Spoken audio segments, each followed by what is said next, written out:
Stock market went down a lot yesterday, went back up a lot today. So if you just went asleep 2 days ago, you wouldn't have a question to ask at all.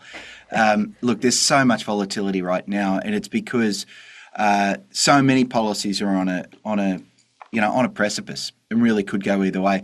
The really big news that came out maybe 2 or 3 hours ago was that President Trump said that he had no intention of firing Fed Chairman Jay Powell.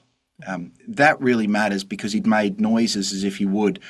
And if he'd gone ahead and done that, it would have caused an almost certain market meltdown. So he looked over the edge, realised it was a terrible idea and took a couple of steps back, and that's today's economic good news. And just hours ago, the US Treasury Secretary says he expects a de-escalation in the US-China tariff war in the very near future. We know that Trump has blinked before, and that was in that 90-day tariff pause. Does this give us any more insights as to who could blink first out of Trump or Xi? Look, it could mean something and it might not. Such is the way of American policy making these days. So it's a closed-door meeting, so probably not highly prepared remarks.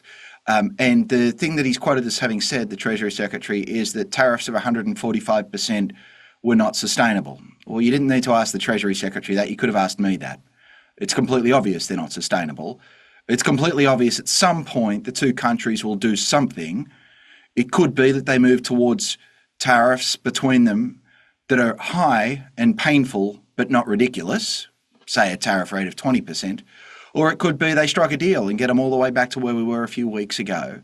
Either way, if you compared it to a serious baseline, which is where were we just a few short weeks ago, things aren't looking better in terms of US-China relations or what that means for the global economy. So with that all in mind, let's go to that IMF report. It's slashed growth forecasts for many major economies, the US in particular. How significant is this? So the IMF released a round of forecasts back in early January when we knew that Trump was president, but we didn't know what sort of policies he'd pursue.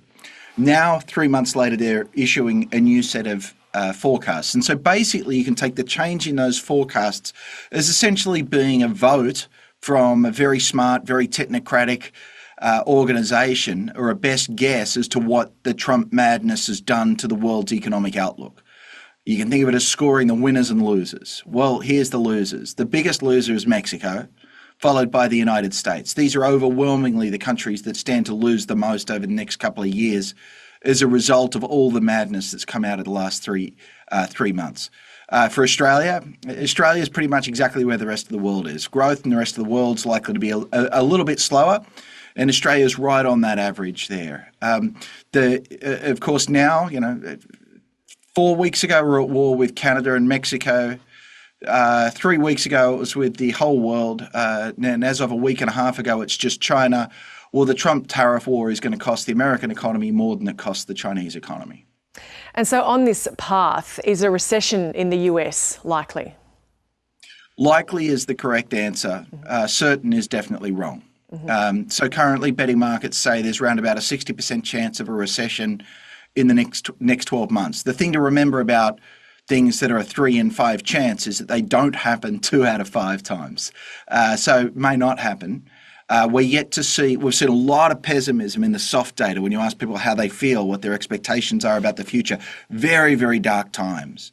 But if you look at what people are doing, so far they haven't yet much changed their actions. Now, that said, there are stories starting to circulate, and so maybe the bad data is just a few weeks away. That's the US. I'm a little more optimistic that the rest of the world can avoid a recession. Remember that the US is fighting 192 separate trade wars, whereas for other countries, whether it's China, the European Union or Australia, we're only fighting one trade war. And so that means each of those entities has lots of other trading partners and therefore lots of other ways of avoiding the worst of the disruption. Americans, my neighbours, do not.